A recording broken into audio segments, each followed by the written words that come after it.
did you see the Fast 10 trailer this last weekend? I bet you have questions. Answers, in my opinion, coming up right after the break.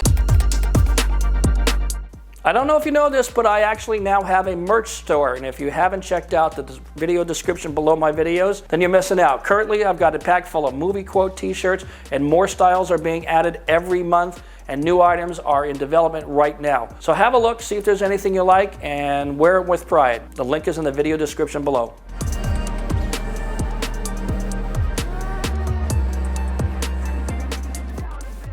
So the trailer starts at another backyard barbecue with the family, and while Mia is there, there's no sign of Brian. So that was my first question. Why is he not at this barbecue? But this scene introduces Dom's grandmother, who apparently has lived in the house since the first movie.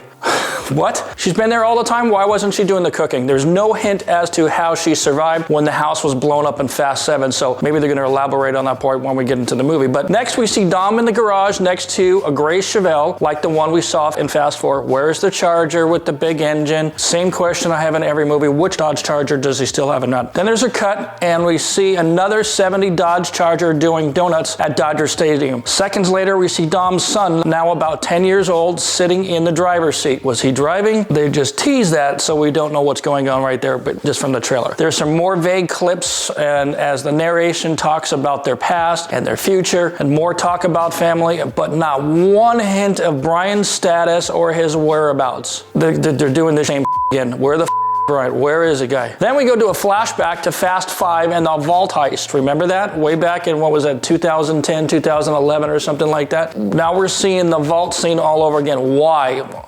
It soon becomes clear. More dead characters coming back, right? Who's going to come back, right? Well, this is where we get introduced to Jason Momoa, who plays Dante. And at the climax of the vault chase, even though he was not in Fast 5, but now they kind of roll back and take another angle from another camera, and the trailer seems to show Jason Momoa being pulled right out of the Aquaman movie to jump into this franchise. I was like, what? So that's Dante, who apparently have some connection to Reyes. First thing I'm thinking is, oh, here we go, some bull backstory to plug up plot holes in this movie, and it doesn't make sense anyway because Hobbs killed Reyes. Remember that? Reyes is laying on the floor, and as Hobbs walks by, he pops a couple caps on Reyes, and he's done. So Dante should be really chasing Hobbs, not Toretto. The main plot right now makes no sense. No sense. And then we flash forward to Italy at the Vatican, and Dante is apparently hunting the Toretto family now. So we now have a new antagonist. Next, we are treated to the destruction of more late-model Dodge Charger SXTs that have been gussied up to look like they're fast, but we all know the truth. They're going to be destroyed with flips, rollovers, and just summarily blown up. Those are the sacrificial lambs in every movie. Flashback to the Toretto's house, where law enforcement people are wearing tactical gear, bust down the front door while Mia tries to pull Dom's son to safety. What's going on there? The cops are after her now? They only sent 4 people? And then we get a quick piece of dialogue from John Cena, which suggests at that point that Cena is now really back as a part of the Toretto family again and on Toretto's side. And then followed by another quick cut to Brazil, where there's some sort of street race featuring an S30 Datsun 240Z, what looks like a 66 Chevelle or perhaps a Caprice, along with another 70 Dodge Charger. How many Chargers does he have around the world? And a Porsche GT3. I'm told that this is the only piece of street racing in the whole movie, and it takes place in Brazil again to focus on the Hispanic Latino audience, and they do that in every movie, so you're going to see dancing girls and then cars and all that in the race, a quick race into that. From there we move on to cars with missile tubes attached to their sides of the cars. So I got a question. Are those available on eBay, Alibaba, or maybe at Tractor Supply stores? The picture card department does a great job of making it look real. And then the trailer cuts to Jason Statham beating up a bunch of random people who we don't know are at this point. A quick set of cuts again, right? Showing more people high-speed driving in the city settings as the Toretto team attempts to stop the giant explosive bowling balls before they can hit the Vatican. Why the Why are they bowling down? Why are they using giant balls to roll as bombs to get into the Vatican? Doesn't it make more sense to use missiles and fly over the bloody wall? I was just there a couple years. It'd be an easy target, and they're using giant bowling balls packed with explosives. Thank God this movie is made for middle schoolers. And so while we're watching the trailer, it ramps up the action. The music pushes toward a climax. We're using quick cuts, which reveal very little, just little snippets to get your curiosity around. And then we see Dom's son in a car, presumably with a driver that is either hostile to him or rescuing him. But I actually know that John Cena was driving the car. Did John Cena betray Dom, or is he protecting little Brian? I'm not going to tell you that because you're going to have to wait for the embargo on information in it. Then at the 3:05 mark, we see another Charger falling out of the back of an airplane again. They did this gag in Fast 7, so they're clearly starting to run out of ideas, but it was well executed. I watched the footage, and it looks clean, and it doesn't look hokey, but we all know it is. But my favorite part comes at the 3:10 mark when they use a harpoon launch from a helicopter fired into Dom's Charger, an idea that was used in Too Fast, Too Furious in another way with the cars. And again, in Fast 8, at 3:14, Dom's Charger has been speared by the two chasing helicopters, and again, that's running out of ideas. They've already done that gag, but this one looks better because it's done during the day and the CGI is better. But Dom does what any of us would do. He aims his car to jump off the overpass without knowing what's underneath it, and then just hits the nitrous. I'm pretty sure any of you would do the same, right? And then the two helicopters crash into each other and they fall down, but Dom drives off unscathed with nothing more than a few scratches on the front fender of the Charger. Yeah, that's right on. That's spot on. That's exactly what would happen. I just can't even anymore.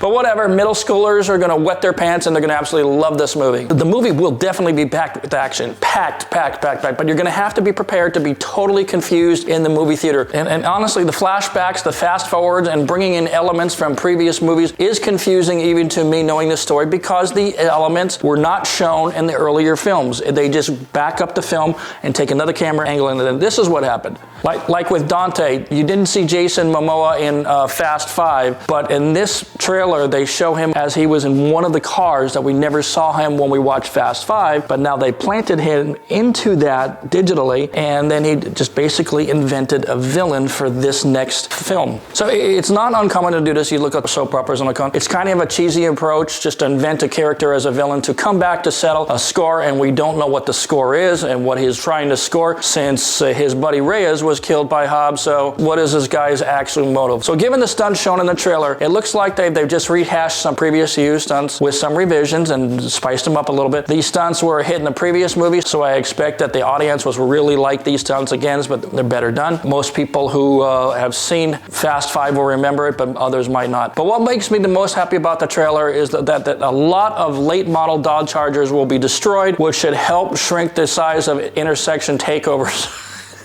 And drive up the values of the cars that do survive the next 10 years. So what is the main theme of the movie? What is the underlying thing? The underlying plot? Well, it's really hard to say it's about one thing. It's basically the same recipe since Fast 5. A heist, a revenge mixed in with supervillains hell-bent on the world destruction or revenge on the Toretto family. It's all of that just like they've been doing since Fast 5. So if you're looking for street racing, forget it. You get one and that's all. But you will get a lot of car chasing. So what I'm not telling you is that I know the entire actual plot of Fast X. I'm not revealing more until movie critics start posting plot points publicly because I'm under an agreement not to talk about this stuff until we get close and they start releasing information. Instead though, I will read the publicly posted plot synopsis and it goes like this, and this is official from Universal. In Fast 5, Dom and his crew took out the nefarious Brazilian drug kingpin called Hernan Reyes and decapitated his empire on a bridge in Rio de Janeiro. What they didn't know was that Reyes' son, Dante, played by Jason Momoa, witnessed it all and has spent the last 12 years masterminding a plan to make Dom pay the ultimate price. Unfortunately, he didn't do it. It was Hobbs. So Dante's plot will scatter Dom's family from Los Angeles to the catacombs of Rome, from Brazil to London, and from Portugal to Antarctica. Oh God, another submarine hijacking, God help me. New allies will be forged and old enemies will resurface, but everything changes when Dom discovers that his own 8-year-old son, played by Leo Abello Perry, is the ultimate target of Dante's vengeance. With Dom's son Brian, or Little B, established as an 8-year-old, we will also know that the Fast X 6 will take place several years after the events of the previous movie in 2021. So it's 8 years after Fast 9. So here we're going, skipping the timelines. To be fair, I have to say this. I'm not the target audience for this movie. I get it. I totally understand. I'm much older than the average audience, but people look to me for my take on what's going on with the franchise. And so I'm giving my perspective from a car guy who has 40 years immersed in the modified car world and 20 years of following the franchise. And so you have to know by now what I'm all about. I like this, the action and all that kind of stuff, but the fantasy of it just doesn't really turn me on. The movies now have strayed so far from the gritty street racing scenes to the chagrin of many fans, but it had to do that to survive. You cannot make a 2-hour movie about Honda Civics drag racing, even if it actually took 2 hours for a Honda Civic to get down the quarter mile, which of course it doesn't. You can't make a story of that and get hundreds of millions of people around the world to sit in a movie theater and watch that. That doesn't make money. Action movies make money. Street racing movies do not make money. And I've done several videos on this topic. If you're really interested in math, you can go back and watch that. But here's the thing. Universal is going to milk the out of this franchise as long as possible because they're a company and their task is to make money. But what I don't like is the teasing or the suggestion, either directly or indirectly, that Brian might be coming back, which is just a ploy to fill movie seats. He's not going to be in this movie for more than a few seconds, and don't expect him to be driving around in an R34 and all that kind of stuff. So if you're hoping to see Brian in the Skyline in this movie, it's not going to happen, but don't let that deter you from seeing the movie. This movie, like the several before it, is made for the target audience, which is basically Hispanics and Latinos, which make up about 42% of the audience, and about another 24% of the audience is African American. That's Universal's main target audience. Everybody else is just a bonus. So it explains the actors, the actresses, the music, all that kind of stuff. So if you fit in this group, you're going to love this movie. From the footage I've seen, the stunts feel more realistic, maybe because of the superb practical stunt sequences and the advances in CGI. I think those are going to look very clean and very realistic. So you can count on non-stop action, but the convoluted plot lines might be a little bit confusing, so it would help you if you saw Fast 5 shortly before you went into the theater to watch Fast 10. And if you do, you probably have a better understanding of what's going on in the plot. The fact is that even people who have worked on these movies a lot of these people think they're absolutely ridiculous. The fact that Justin Lin walked off basically should tell you who's in charge. It's Vin Diesel, and there are reports from onset that some actors refuse to be on set when other certain actors or actresses are on the set. So that's not shocking. It can happen in any production, but it just shows that there's some strife there. And that's just a footnote. And all that matters right now is how much money these movies bring in for Universal. Again, Universal is a publicly traded company, and they need to make money for their shareholders. Fast 7 made $1.5 billion. Fast 8 made $1.2 billion. Fast 9 only made $726 million, which was not what they were expecting. Fast X, with its sky-high $340 million production budget, doesn't make more than $1.2 billion. It could signal that the franchise has run out of gas, because in order for it to be considered a financial success, it has to make 4 times what it costs to produce, and that puts it up around 1.2 or more, right? But despite the challenges,